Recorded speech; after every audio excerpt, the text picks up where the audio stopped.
যাবৎ আমরা একের পর এক এই ধরনের কমিটিকে নিয়ে কতক্ষণ ঘটনা দেখতে পাচ্ছি।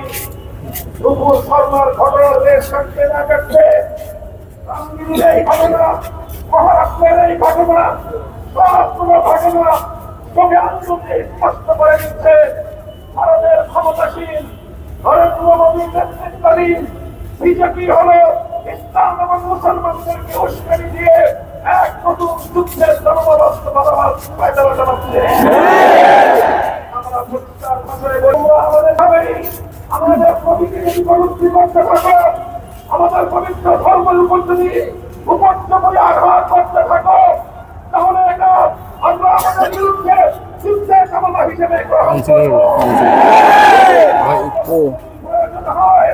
আমরা আমাদের জীবনের পরোয়া করবো না, আমাদের সন্তানদের পরোয়া করবো না, আমাদের সন্তানদেরকে ইতিম করতে হলে ইতিম করবো। আমার স্ত্রীরা, আমাদের স্ত্রীরা বিধবা হলে যা করতে হয় তাই করবো।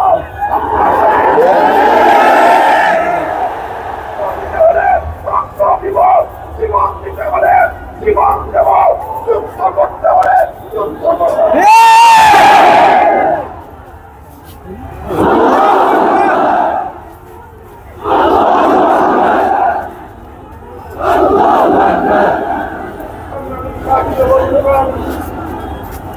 আমরা বাংলাদেশ সরকারকে বার্তা দিতে চাই, বাংলাদেশের বর্তমান সরকারকে আমরা স্পষ্ট বার্তা শুনিয়ে দিতে চাই, আমার দেশে পার্শ্ববর্তী দেশ হিসেবে যখন ভারতে আমার নদীকে নিয়ে কটূক্তি করা হয়, পৃথিবীর অন্য যে কোনো রাষ্ট্রকে আমার দেশের দায়িত্বের কর্তব্য রয়েছে দাঁড়ায়। 1999 সালে যখন করা হয়েছিল, সারা পৃথিবীর মুসলমানরা প্রতিবাদ জানিয়েছিল, কিন্তু বাংলাদেশের মুসলমান প্রতিবাদ বিক্ষোভ করে ক্ষুণ্ণ হয়ে যায়।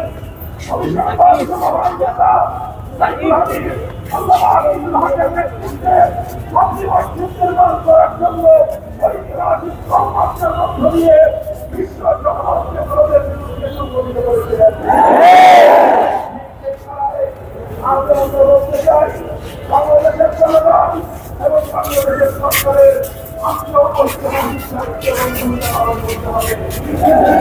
আপনারা ভারতের রাষ্ট্রদূতকে প্রদান করুন, তাকে সতর্ক করুন, আল্লাহ তাদের বিরুদ্ধে কটূক্তিকারী এবং তার ফসল বিদেশ রানীকে গ্রেফতার করে আইনের হাতে প্রবর্ত করে দৃষ্টান্তমূলক শাস্তির ব্যবস্থা গ্রহণ করুন।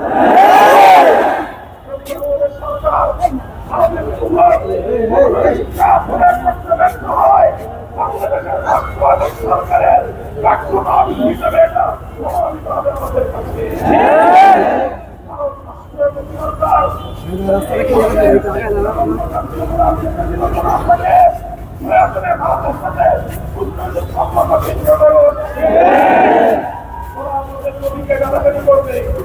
আমাদের শরীরে আঘাত করবে, আমাদের হৃদয় মনকে মতাবিক্ষত করবে,